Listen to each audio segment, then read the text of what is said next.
أشهد أن لا إله إلا الله وحده لا شريك له وأشهد أن محمدا عبده ورسوله أما بعد فأعوذ بالله من الشيطان الرجيم بسم الله الرحمن الرحيم الحمد لله رب العالمين الرحمن الرحيم مالك يوم الدين إياك نعبد وإياك نستعين اهدنا الصراط المستقيم صراط الذين أنعمت عليهم غير المغضوب عليهم ولا الضالين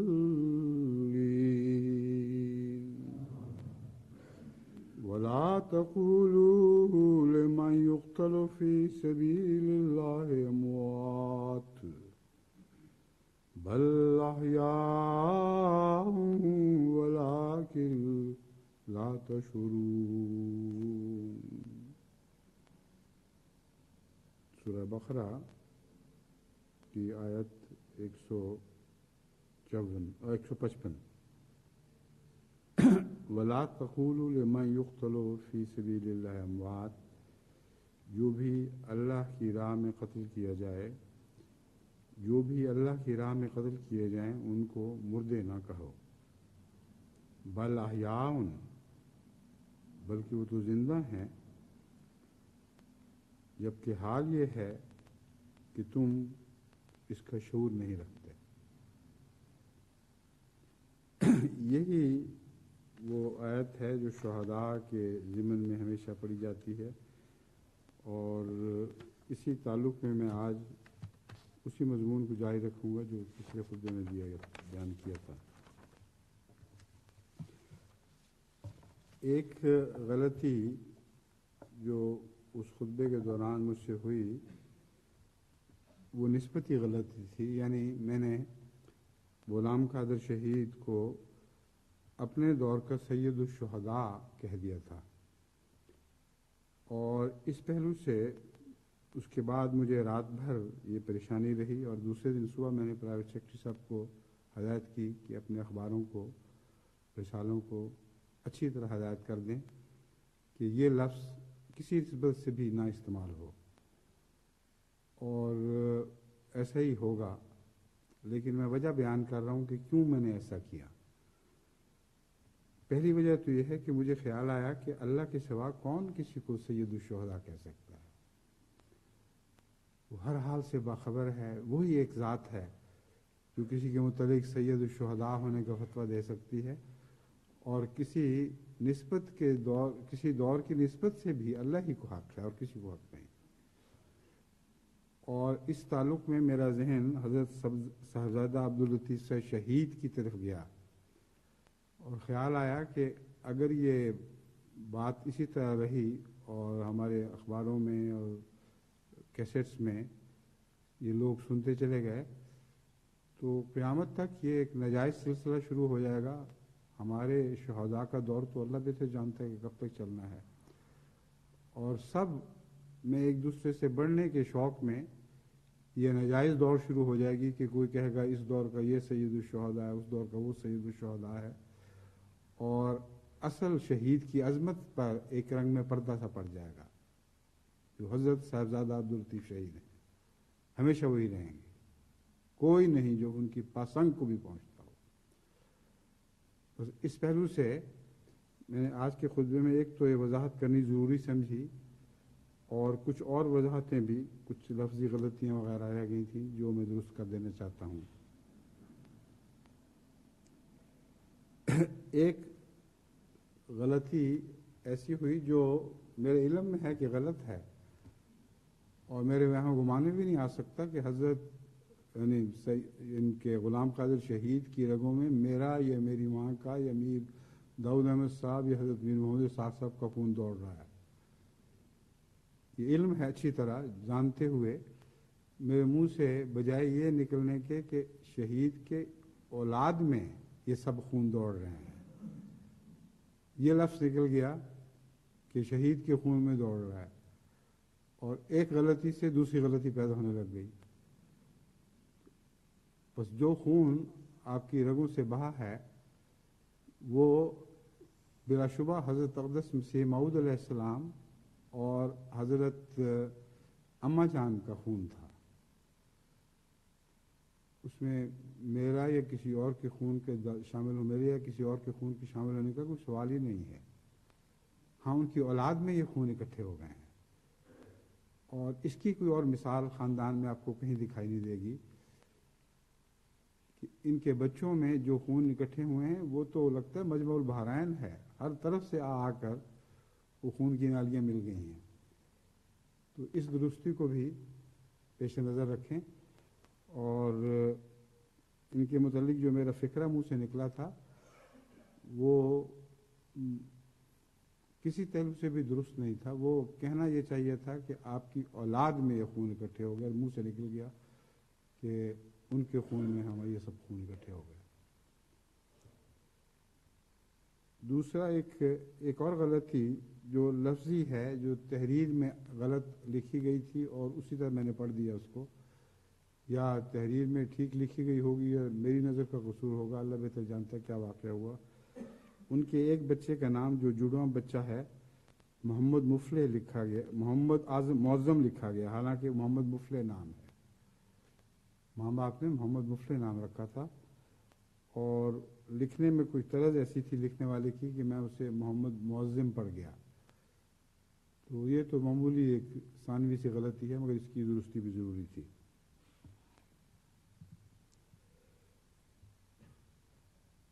ایک لفظ محرم کا ہے جو میں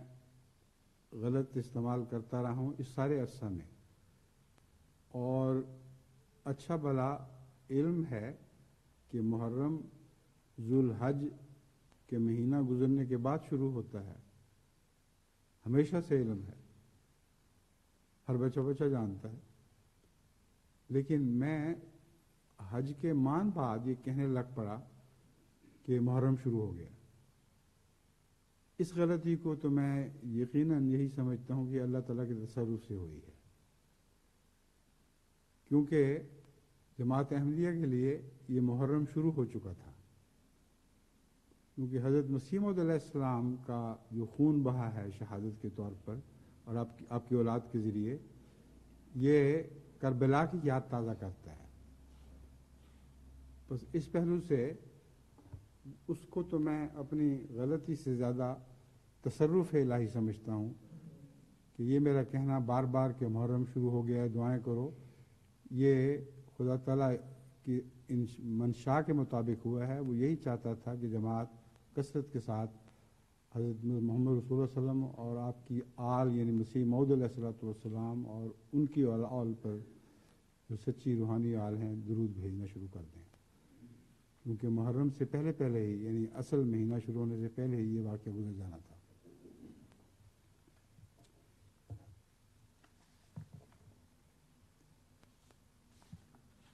ایک اور بات میں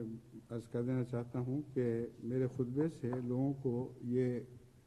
کئی لوگوں کو یہ غلط تاثر ہوا ہے کہ مجھے جو غلام قادر سے محبت تھی اور ان کی شہادت کا صدمہ ہے، اس کی وجہ اپنی بہن امت الباسط کا خیال رہا ہے اور اپنی بھانجی عزیزہ نصرت جہان کا۔ یہ درست نہیں ہے۔ کئی لوگ تعزیت میں بھی یہ بات کہتے ہیں، ہرگز درست نہیں ہے۔ لوگوں کو تصور نہیں کہ مجھے حضرت مسیح موعود علیہ السلام کے خون سے کیسی محبت ہے۔ ایسا عاشق ہوں کہ شاید کوئی اور اس کی نظیر نہ ملتی ہو، اور اس کا ذہن پر اتنا دباؤ تھا کہ دیکھو پہلی بار حضرت مسیح موعود علیہ السلام کا خون شہادت کے طور پر گلیوں میں ظاہر ہوا ہے. کہ اس ضمن میں امت الباسط کا بھی ذکر کیا ہے,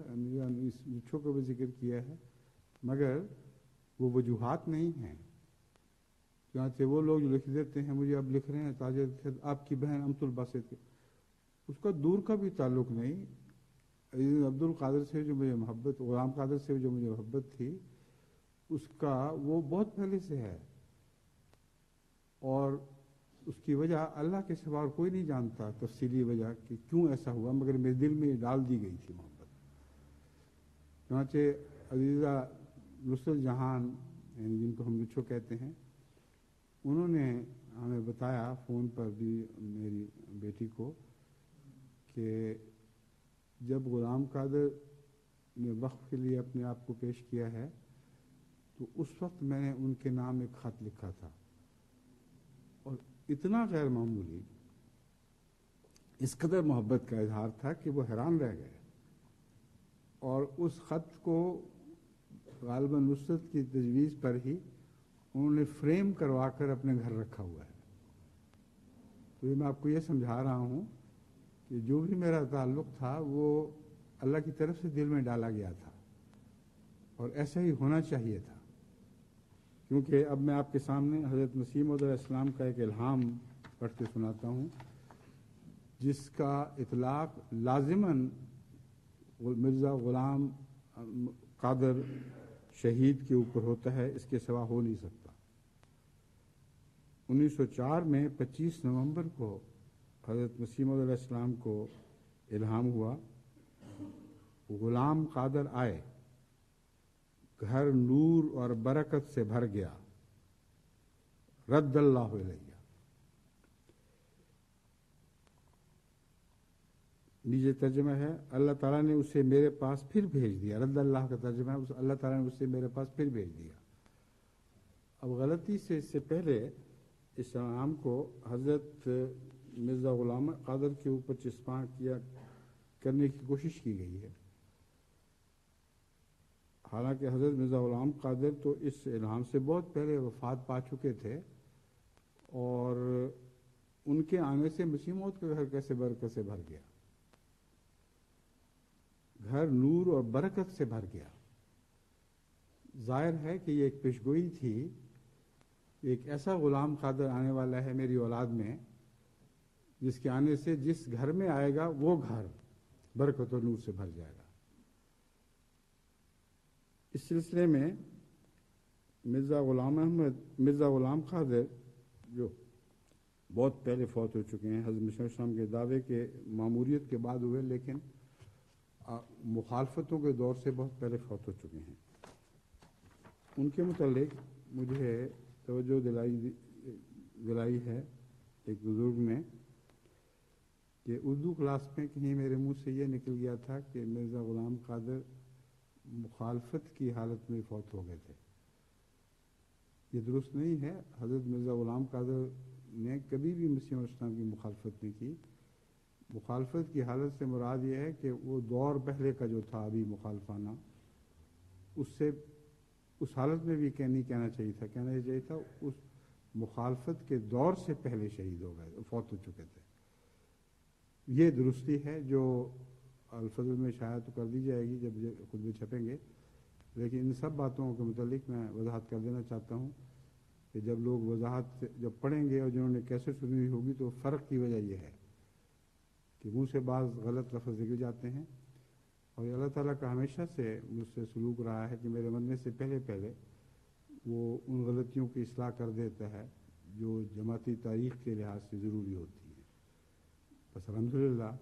اس کے احسانات ہیں مجھ پر, جو امید ہے میرے مرنے تک ہمیشہ اسی طرح جاری رہیں گے.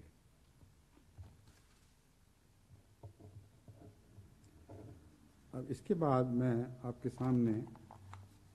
سید الشہداء کا ذکر کرنے لگا ہوں, اور بتانا چاہتا ہوں کہ سید الشہداء حضرت صاحبزادہ عبداللطیف صاحب کی شہادت کے تو پاسنگ کو بھی دوسری شہادتیں نہیں پہنچتی, کوئی نسبت نہیں. جسے خدا نے سید الشہداء کہہ دیا جسے خدا کے مامور نے اللہ سے علم پا کر سید الشہداء کہہ دیا، اس کے ساتھ کوئی مماثلت نہیں۔ میں نے اب وہ ساری شہادتیں اکٹھی کی ہیں جن کے متعلق مختلف وقتوں میں بیان کرتا رہا ہوں، حضرت خلیفۃ المسیح اول کے حضرت خلیفۃ المسیح ثانی کے دور میں، خلیفۃ المسیح ثالث کے دور میں، پھر میرے دور میں۔ ان کی اب میں باتیں کروں گا اس خطبے کے بعد آئندہ خطبات میں، جب تک یہ ذکر یار چلتا ہے چلتا رہے۔ اور مجھے یہ بھی خوشی ہے کہ غلام قادر مرحوم کی شہادت کی وجہ سے اللہ نے مجھے موقع دیا کہ دوسرے شہداء کا بھی پھر ذکر خیر جاری کر دوں۔ اس کے نتیجے میں ان کی یاد تازہ ہوگی، اور ہر شہادت کے وقت تمام رشتہ دار یہ کامل طور پر اعتراف کریں گے کہ ان کی شہادت کو حضرت صاحبزادہ عبداللطیف شہید کی شہادت سے کوئی نسبت نہیں، زمین آسمان کا فرق ہے، وہ شہادت ہی اور ہے۔ چنانچہ اب میں حضرت صاحبزادہ عبداللطیف شہید کی شہادت کا واقعہ جہاں تک ممکن ہے حضرت مسیح موعود علیہ السلام کے الفاظ میں پڑھ کر آپ کے سامنے رکھتا ہوں۔ ملفوظات جلد سوم 551 512 جدید ایڈیشن۔ حضرت صاحبزادہ عبداللطیف شہید کی شہادت کا واقعہ تمہارے لیے اسوہ حسنہ ہے۔ تذکرۃ شہادتین کو بار بار پڑھو اور دیکھو کہ اس نے اپنے ایمان کا کیسا نمونہ دکھایا ہے۔ اس نے دنیا اور اس کے تعلقات کی کچھ بھی پرواہ نہیں کی۔ بیوی یا بچوں کا غم اس کے ایمان پر کوئی اثر نہیں ڈال سکا۔ دنیاوی عزت اور منصب اور تناؤم نے اس کو بزدل نہیں بنایا۔ اس نے جان دینی گوارا کی مگر ایمان کو ضائع نہیں کیا۔ عبداللطیف کہنے کو مارا گیا یا مر گیا، مگر یقیناً سمجھو کہ وہ زندہ ہے اور کبھی نہیں مرے گا۔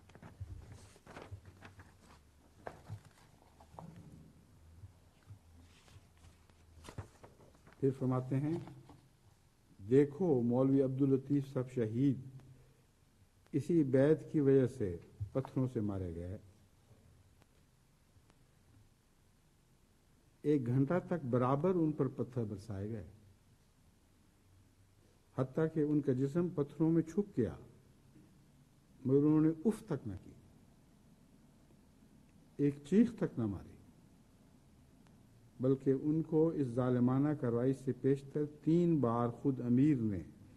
اس امر سے توبہ کرنے کے واسطے کہا اور وعدہ کیا کہ اگر تم توبہ کرو تو معاف کر دیا جاوے گا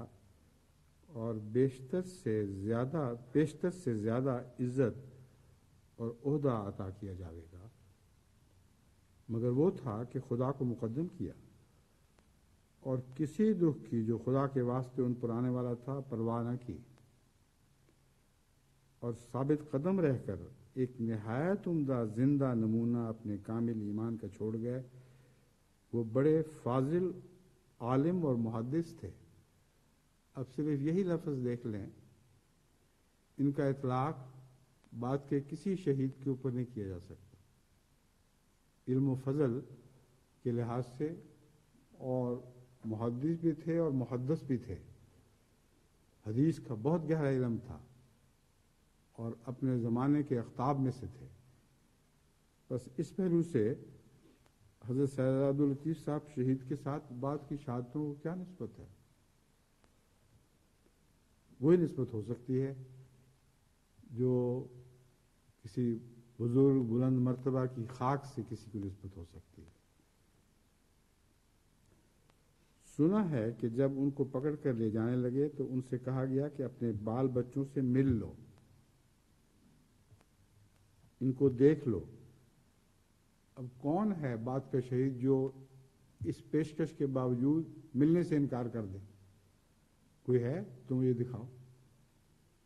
مگر انہوں نے کہا اب کچھ ضرورت نہیں۔ یہ ہے بیعت کی حقیقت اور غرض و غایت۔ پھر فرماتے ہیں یقیناً یاد رکھو کہ جس طرز سے انہوں نے میری تصدیق کی راہ میں مرنا قبول کیا،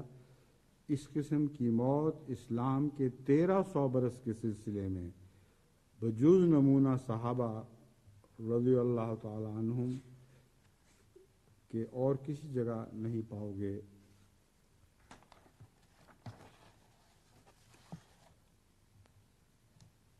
اب جو مختلف رستوں سے حضرت مسیح موعود علیہ الصلوۃ والسلام کو قطعی شہادتیں ملی ہیں، اس واقعہ کے بعد جب شہادتیں اکٹھی ہوئی ہیں اور آنکھوں دیکھوں گواہوں نے جو واقعات بیان کی ہیں ان کا ذکر کرتے ہوئے حضرت مسیح موعود علیہ السلام فرماتے ہیں چونکہ قضاء و قدر سے مولوی صاحب کی شہادت مقدر تھی اور آسمان پر وہ برگزیدہ بزمرہ شہداء داخل ہو چکا تھا، اس لیے امیر صاحب نے ان کو بلانے کے لیے حکمت عملی سے کام لیا اور ان کی طرف خط لکھا کہ آپ بلا خطرہ چلے آؤ، اگر یہ دعویٰ سچا ہوگا تو میں بھی مرید ہو جاؤں گا۔ اس بیوقوف امیر کو انداز پتہ ہی نہیں تھا کہ ہیں کون، اس کو دھوکہ دینے کی ضرورت ہی کوئی نہیں ہے، وہ تو کہا جائے کہ تم موت کے منہ میں آنکھیں ڈال کر دیکھو اور تکلیفوں کے ساتھ مارے جاؤ تو دوڑتے ہوئے اس طرف چلے آتے، مگر ان بیوقوفوں کا جن کا ایمان نہیں تھا ان کا ایک ہیلا تھا اور پیغام یہ بھیجا کہ اگر یہ دعویٰ سچا ہوگا تو میں بھی مرید ہو جاؤں گا۔ بیان کرنے والے کہتے ہیں کہ ہمیں یہ معلوم نہیں کہ خط امیر صاحب نے ڈاک میں بھیجا تھا یا دستی روانہ کیا تھا، بہرحال اس خط کو دیکھ کر مولوی صاحب موصوف کابل کی طرف روانہ ہو گئے اور قضاء و قدر نے نازل ہونا شروع کر دیا۔ راویوں نے بیان کیا ہے کہ جب شہید مرحوم کابل کے بازار سے گزرے تو گھوڑے پر سوار تھے اور ان کے پیچھے 8 سرکاری سوار تھے، اور ان کی تشریف آوری سے پہلے عام طور پر کابل میں مشہور ہو چکا تھا کہ امیر صاحب نے اخوند زادہ صاحب کو دھوکہ دے کر بلایا ہے۔ اب بعد اس کے دیکھنے والوں کا یہ بیان ہے، یہاں اخوند زادہ سے مراد حضرت شہزادہ عبداللطیف شہید ہیں، کہ جب اخوند زادہ صاحب مرحوم بازار سے گزرے تو ہم اور دوسرے بہت سے بازاری لوگ ساتھ چلے گئے۔ اب یہ موقع کے گواہوں کا بیان ہے، اور یہ بھی بیان کیا کہ 8 سرکاری سوار خوست سے ہی ان کے ہمراہ کیے گئے تھے،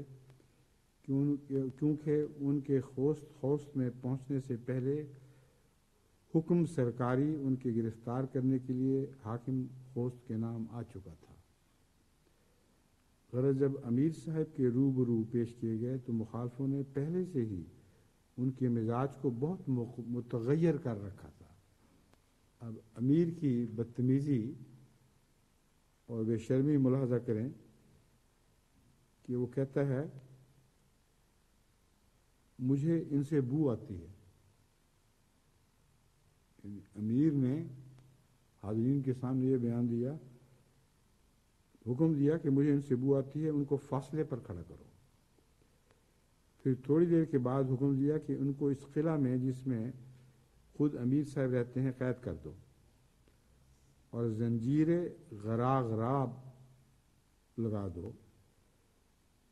زنجیر غراغراب کیا چیز ہے؟ یہ زنجیر وزنی 1 من 24 سیر، انگریزی کا مراد ہے کہ یہ وزن انگریزی بیان کیا جا رہا ہے۔ یہ زنجیر وزنی 1 من 24 سیر انگریزی کا ہوتا ہے، گردن سے کمر تک گھیر لیتا ہے، اور اس میں ہتھکڑی بھی شامل ہے، اور نیز حکم دیا کہ پاؤں میں بیڑی وزنی 8 سیر انگریزی کی لگا دو۔ انگریزی بیڑی سے مراد انگریزی بیڑی نہیں بلکہ 8 سیر انگریزی۔ پھر اس کے بعد مولوی صاحب مرحوم 4 مہینے قید میں رہے ہیں۔ ان کی دکھوں اور تکلیفوں کا زمانہ اتنا لمبا ہوا ہے، 4 مہینے قید میں رہے، اور اس عرصے میں کئی دفعہ ان کو امیر کی طرف سے فہمائش ہوئی کہ اگر تم اس خیال سے توبہ کرو کہ قادیانی در حقیقت مسیح موعود ہے تو تمہیں رہائی دی جائے گی، مگر ہر ایک مرتبہ انہوں نے یہ جواب دیا کہ میں صاحب علم ہوں اور حق و باطل کی شناخت کرنے کی خدا نے مجھے قوت عطا کی ہے۔ میں نے پوری تحقیق سے معلوم کر لیا ہے کہ یہ شخص در حقیقت مسیح موعود ہے، اگرچہ میں جانتا ہوں کہ میرے اس پہلو کے اختیار کرنے میں میری جان کی خیر نہیں اور میرے اہل و عیال کی بربادی ہے، مگر میں اس وقت اپنے ایمان کو اپنی جان اور ایک دنیاوی راحت پر مقدم سمجھتا ہوں۔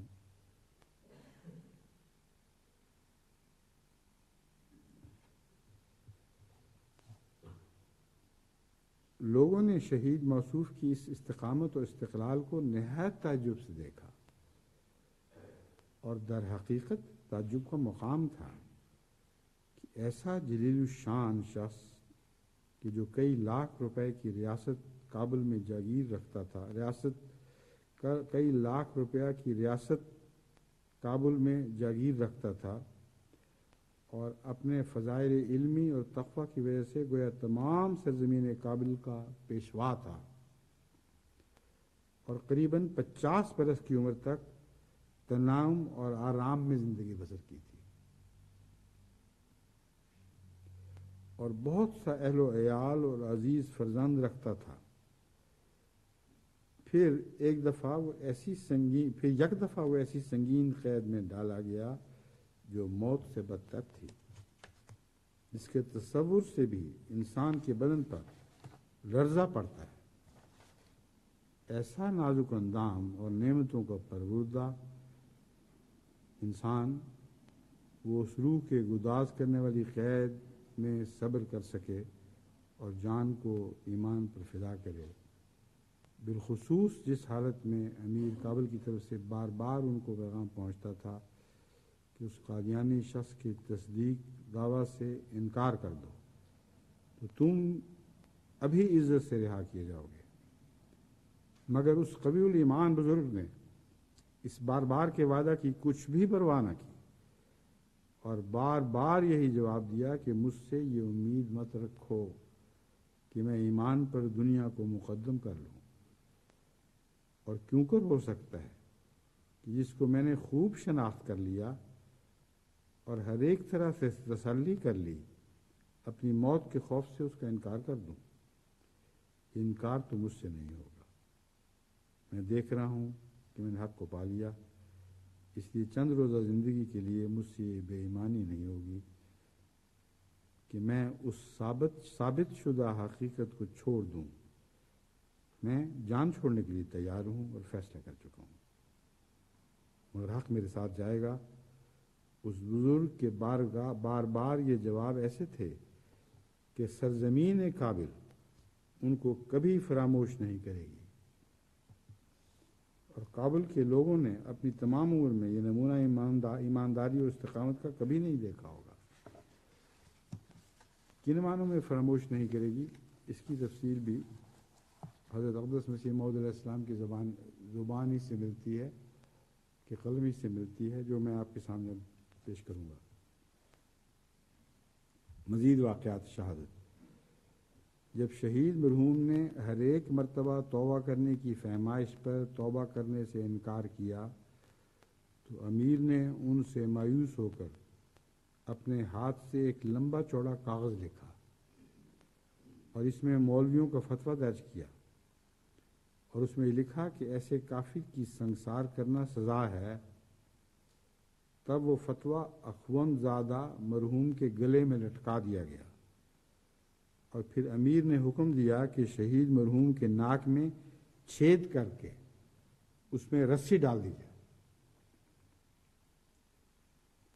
چنانچہ اس ظالم امیر کے حکم سے ایسا ہی کیا گیا، اور ناک کو چھید کر سخت عذاب کے ساتھ اس میں رسی ڈال دی گئی۔ تصور تو کرے کہ کس قدر پے بپے عذابوں میں آپ کو مبتلا کیا گیا ہے، اور اتنا دردناک عذاب، جیسے جانوروں کے ناک کو چھیدا جاتا ہے اور رسی ڈالی جاتی ہے، مگر اس میں بھی ان کو کھینچنے سے پہلے انتظار کیا جاتا ہے کہ وہ زخم مندمل ہو جائیں، بعد میں اس میں رسی ڈال دی جاتی ہے، مگر ابھی زخم کچے تھے اور درد سے بھرے ہوئے تھے کہ آپ کے ناک میں رسی ڈال دی گئی۔ تب اس رسی کے ذریعہ سے شہید مرحوم کو نہایت ٹھٹے ہنسی اور گالیوں اور لعنت کے ساتھ مقتل تک لے گئے، اور امیر اپنے تمام مصاحبوں کے ساتھ اور ماں قاضیوں، مفتیوں اور دیگر اہلکاروں کے دردناک نظارہ دیکھتا ہوا مقتل تک پہنچا، اور شہر کی ہزارہا مخلوق جن کا شمار کرنا مشکل ہے اس تماشا کے دیکھنے کے لیے گئی۔ جب مقتل پر پہنچے تو شہزادہ مرحوم کو کمر تک زمین میں گاڑ دیا۔ یہاں مرحوم سے مراد فوت شدہ نہیں بلکہ جس پر رحم کیا گیا، فوت شدہ کے لیے لفظ مرحوم اسی لیے استعمال کیا جاتا ہے۔ تو آپ سے زیادہ رحم کس پر کیا گیا اللہ کی طرف سے کہ آپ کو یہ عظمت کا مقام عطا فرمایا گیا ہے۔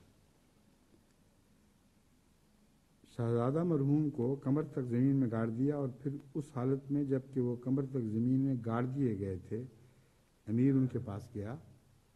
اور کہا کہ اگر تو قادیانی سے جو مسیح موعود ہونے کا دعویٰ کرتا ہے انکار کرے تو اب بھی میں تجھے بچا لیتا ہوں، اب تیرا آخری وقت ہے اور یہ آخری موقع ہے جو تجھے دیا جاتا ہے، اور اپنی جان اور اپنے عیال پر رحم کر۔ تب شہید مرحوم نے جواب دیا کہ نعوذ باللہ، سچائی سے کیوں کر انکار ہو سکتا ہے، اور جان کیا حقیقت ہے، اور عیال و اطفال کیا چیز ہیں جن کے لیے میں ایمان کو چھوڑ دوں؟ مجھ سے ایسا ہرگز نہیں ہوگا، اور میں حق کے لیے مروں گا۔ تب قاضیوں اور فقیہوں نے شور مچا دیا کہ کافر ہے، کافر ہے، اس کو جلد سنسار کرو۔ اس وقت امیر اور اس کا بھائی نصر اللہ خان اور قاضی عبدالاحد کمیدان یہ لوگ سوار تھے، اور باقی تمام لوگ پیادہ تھے۔ جب ایسی نازک حالت میں شہید مرحوم نے بار بار کہہ دیا کہ میں ایمان کو جان پر مقدم رکھتا ہوں، تب امیر نے اپنے قاضی کو حکم دیا کہ پہلا پتھر تم چلاؤ کہ تم نے کفر کا فتویٰ لگایا ہے۔ قاضی نے کہا آپ بادشاہ وقت ہیں، آپ چلا دیں۔ تب امیر نے جواب دیا کہ شریعت کے تم ہی بادشاہ ہو اور تمہارا ہی فتویٰ ہے، اس میں میرا کوئی دخل نہیں۔ تب قاضی نے گھوڑے سے اتر کر ایک پتھر چلایا، جس پتھر سے شہید مرحوم کو زخم کاری لگا اور گردن جھک گئی۔ پھر بعد اس کے بدقسمت امیر نے اپنے ہاتھ سے پتھر چلایا، پھر کیا تھا، اس کی پیروی سے ہزاروں پتھر اس شہید پر پڑنے لگے، اور کوئی حاضرین میں سے ایسا نہ تھا جس نے اس شہید مرحوم کی طرف پتھر نہ پھینکا ہو، یہاں تک کہ کثرت پتھروں سے شہید مرحوم کے سر پر ایک کوٹھا پتھروں کا جمع ہو گیا۔ پھر امیر نے واپس ہونے کے وقت کہا یہ شخص کہتا تھا کہ میں 6 روز تک زندہ ہو جاؤں گا۔ یہ اپنی شہادت کے بعد دوبارہ روحانی زندگی کی طرف اشارہ تھا، مگر اس کو امیر نے ظاہر پر معمول کیا اور کہا یہ کہتا تھا کہ میں 6 روز تک زندہ ہو جاؤں گا، اس پر 6 روز تک پہرا رہنا چاہیے۔ جب شہید کر دیا گیا تھا تو پھر پہرے کی ضرورت کیا تھی؟ معلوم یہ ہے کہ اس کے دل میں ان کے روحانیت کا اثر ضرور تھا،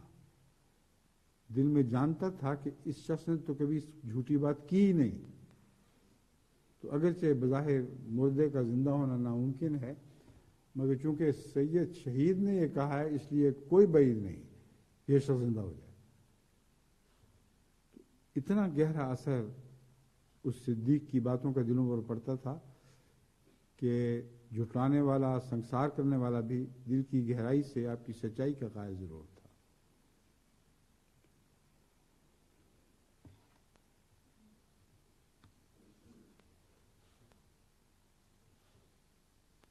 بیان کیا گیا ہے کہ یہ ظلم یعنی سنسار کرنا 14 جولائی کو وقوع میں آیا۔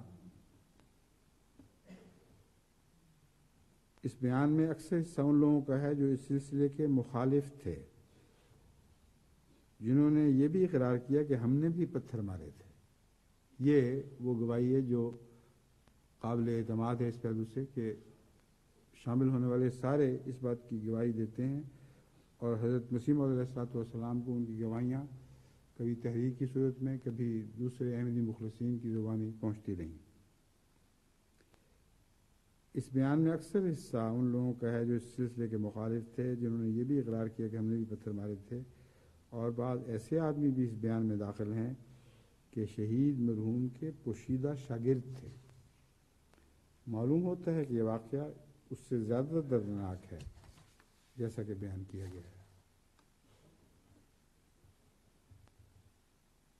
بعض لوگوں نے جتنے خوفناک مظالم کیے گئے ان کی تفصیل نہیں بتائی، کیونکہ خطرہ تھا کہ کہیں رستے میں پکڑے نہ جائیں اور حکومت تک یہ بات نہ پہنچ جائے کہ ہم نے یہ رپورٹنگ کی ہوئی ہیں۔ شہزادہ عبداللطیف کے لیے جو شہادت مقدر تھی وہ ہو چکی، اب ظالم کا پاداش باقی ہے۔ جو کابل میں جو کچھ ہو رہا ہے کابل کی سرزمین میں، یہ وہی پاداش ہے جس کو آپ اپنی آنکھوں سے دیکھتے ہیں۔ جتنا چاہیں زور لگائیں، جو مرضی کر لیں، ایک دوسرے کے قتل و خون سے باز آ ہی نہیں سکتے، مسلسل مرتے چلے جائیں گے اور ایک دوسرے کو قتل کرتے چلے جائیں گے اور ایک دوسرے پر ظلم توڑتے چلے جائیں گے، کیونکہ یہ وہ پاداش ہے جس کو حضرت مسیح علیہ السلام نے فرمایا کہ کابل کی زمین کبھی نہیں بھولے گی۔ فرمایا اب ظالم کا پاداش باقی ہے۔ انہ من یات ربہ مجرما فإن له جہنم لا يموت فیہا ولا یحیا۔ افسوس کہ یہ امیر زیر آیت من یقتل مومنا متعمدا داخل ہو گیا اور ایک ذرہ خدا تعالیٰ کا خوف نہ کیا، اور مومن بھی ایسا مومن کہ اگر کابل کی تمام سرزمین میں اس کی نظیر تلاش کی جائے تو تلاش کرنا اللہ سے ہے۔ ایسے لوگ اکسیر احمر کے حکم میں ہیں، جو صدق دل سے ایمان اور حق کے لیے جان بھی فدا کرتے ہیں اور زن و فرزند کی کچھ بھی پرواہ نہیں کرتے۔ اے عبداللطیف، تیرے پر ہزاروں رحمتیں کہ تو نے میری زندگی میں ہی میں اپنے صدق کا نمونہ دکھایا۔ جو لوگ میری جماعت میں سے میری موت کے بعد رہیں گے، میں نہیں جانتا کہ وہ کیا کام کریں گے۔ جماعت کی طرف سے حضرت اقدس مسیح موعود علیہ السلام کی روح کو میں کامل یقین سے یہ پیغام دے سکتا ہوں کہ ہمارے آقا تیرے بعد تیری جماعت انہی رستوں پر چلی ہے اور انشاءاللہ ہمیشہ چلتی رہے گی۔ جو رستے شہزادہ عبداللطیف شہید نے ہمارے لیے بنائے تھے،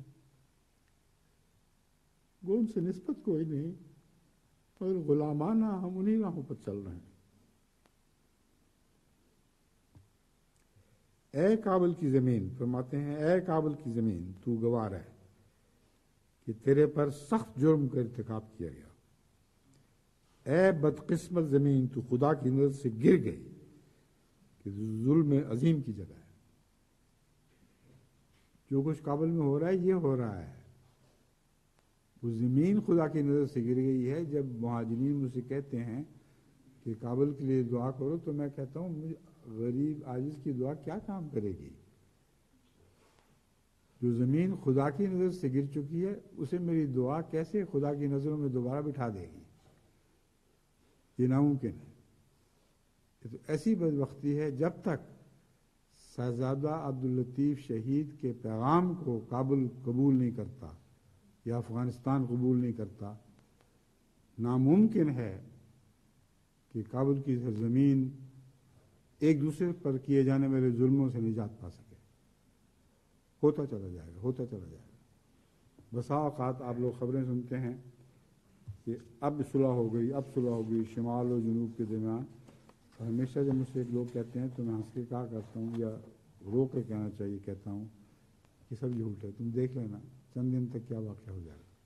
یہی کچھ ہو رہا ہے۔ ایک اور شہید جو حضرت مسیح موعود علیہ السلام کے زمانے میں حضرت شہزادہ عبداللطیف صاحب شہید کے شاگرد تھے، اور ان کا بھی الہام میں ذکر ہے۔ اگرچہ ان کو سید الشہداء تو نہیں کہا گیا مگر سید الشہداء کے شاگرد ضرور تھے، اور یہ مرتبہ ضرور حاصل تھا کہ الہاماً شاطان تذبحانے میں آپ کا بھی ذکر ہے۔ فرمایا الہام 1883 اور 1893، شاطان تذبحانے و کل من علیہ فان، یعنی 2 بکریاں ذبح کی جائیں گی اور زمین پر کوئی ایسا نہیں جو مرنے سے بچ جائے گا، یعنی ہر ایک کے لیے قضاء و قدر درپیش ہے اور موت سے کسی کو خلاصی نہیں۔ اس کے بعد یہ الہام ایک دفعہ پھر بھی ہوا بعد میں، لیکن میں نے پہلے 2 الہام جو اس واقعہ شہادت سے پہلے کے ہیں وہ سنا دیے ہیں، اور بعد کے الہام کا کیا معنی ہے، کیوں ہوا، اس کی تفصیل اللہ تعالیٰ بہتر جانتا ہے۔ اس کے بعد میں یہ کہہ کر اس خطبے کو ختم کرتا ہوں کہ غلام قادر شہید کے متعلق جو یہ 2 فضیلتیں ہیں وہ تو کوئی دنیا میں اسے چھین ہی نہیں سکتا۔ ایک فضیلت یہ کہ آپ کی رگوں سے وہ خون ٹپکا ہے پاکستان کی سرزمین پر، جس خون میں حضرت اقدس مسیح موعود علیہ السلام اور حضرت اماں جان کا خون شامل تھا، اور اس واقعہ سے نے کربلا کی یاد کو ہمارے لیے تازہ کر دیا، اور یہی وجہ تھی کہ میں بار بار کہہ رہا تھا کہ محرم شروع ہو گیا ہے، دعائیں کرو اور محمد رسول اللہ اور آپ کی آل پر درود بھیجو۔ دوسرا، اس وقت میرے ذہن پہ مجھے یہ الہام یاد نہیں تھا کہ غلام قادر آیا اور گھر برکت اور نور سے بھر گیا۔ یہ بعد میں مجھے توجہ دلائی گئی اور میں حیران رہ گیا کہ واقعتاً جس کے ساتھ مجھے محبت تھی، کیوں نہ ہوتی کہ اللہ کو اس سے محبت تھی، اور مسیح موعود کو یہ پیشگوئی کے طور پر بتا دیا تھا کہ تیرے گھر میں، تیری اولاد میں ایک ایسا شخص پیدا ہوگا، نوجوان، جو اپنے گھر کو، جس گھر میں پیدا ہوگا، برکت اور نور سے بھر دے گا۔ اللہ کا احسان ہے کہ ہم اگرچہ بظاہر روتے تو ہیں، مگر حقیقت یہ ہے کہ ساتھ استغفار کی بھی بہت توفیق ملتی ہے کہ رو کس بات پہ رہے ہو، اتنا بڑا احساس، لیکن انسان بے اختیار ہو جاتا ہے۔ چنانچہ وہ رات جو مجھ پہ گزری وہ ان دو باتوں کی کشمکش میں گزری ہے۔ تقریباً رات بھر میں سو نہیں سکا کہ اچانک غم قبضہ کرتا تھا، اور پھر فوراً استغفار کا خیال آ کر استغفار پڑھتے پڑھتے سوتا تھا، اور پھر آنکھ کھلتی تھی غم کی شدت سے، اور پھر استغفار شروع ہو جاتا تھا۔ تو بلا شبہ ساری رات کروٹوں میں کٹی ہے انہی 2 باتوں میں، اور اللہ تعالیٰ کی شان ہے کہ وہ بار بار استغفار کی طرف توجہ دلاتا رہا، کیونکہ ایسی شہادت کے اوپر زیادہ غم کرنا خدا کو پسند نہیں ہے، اور مجھ سے جو بشری غلطی ہوتی رہی اللہ تعالیٰ نے خود ہی اس کی اصلاح بھی فرما دی، اور بار بار مجھے استغفار کی طرف توجہ دلائی۔ بس اب اس ذکر کے بعد اس خطبے کو ختم کرتا ہوں۔ جہاں تک مجھے یاد تھیں باتیں جو بعض غلط کہی گئیں، ان کی تصحیح میں نے کر دی ہے، اور شہید کا مقام بھی آپ پر کھول دیا ہے۔ بلا شبہ یہ اپنے میرے دور کے شہیدوں میں ایک استثنائی شان تو رکھتا ہے جس میں کوئی اور شامل نہیں، مگر جس طرح درد اور تکلیف دوسرے بعض شہداء کو دی گئی ہے، ہو سکتا ہے ویسی درد اور ویسی تکلیف ان کو اپنی آخری لمحوں میں نہ پہنچائی گئی ہو، مگر یہ باتیں انشاءاللہ میں بعد میں کروں گا۔ حضرت خلیفہ المسیح ثانی رضی اللہ تعالیٰ عنہ کے دور کے شہیدوں کی، اور بعد میں اپنے دور میں جو شہادتیں ہوئی ہیں ان کا بھی انشاءاللہ تعالیٰ میں تفصیل سے ذکر کروں گا۔ تو ذکر یار چلتا رہے گا جہاں تک بھی توفیق ہے۔ میں امید رکھتا ہوں کہ ان یاروں کا ذکر چلتا رہے گا اور ہمارے دلوں کی محفلیں تازہ ہوتی رہیں گی۔ اللہ تعالیٰ ہمیں ان یادوں کو زندہ رکھنے کی توفیق عطا فرمائے۔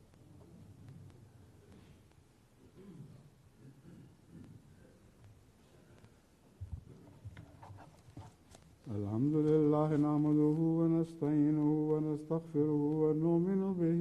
ونتوكل عليه ونعوذ بالله من شرور أنفسنا ومن سيئات أعمالنا من يهده الله فلا مضل له ومن يضلله فلا هادي له ونشهد أن لا إله إلا الله وحده لا شريك له ونشهد أن محمدا عبده ورسوله عباد الله رحمكم الله إن الله يأمر بالعدل والإحسان وإيتاء ذي القربى وينهى عن الفحشاء والمنكر والبغي يعظكم لعلكم تذكرون اذكروا الله يذكركم وادعوه يستجب لكم ولذكر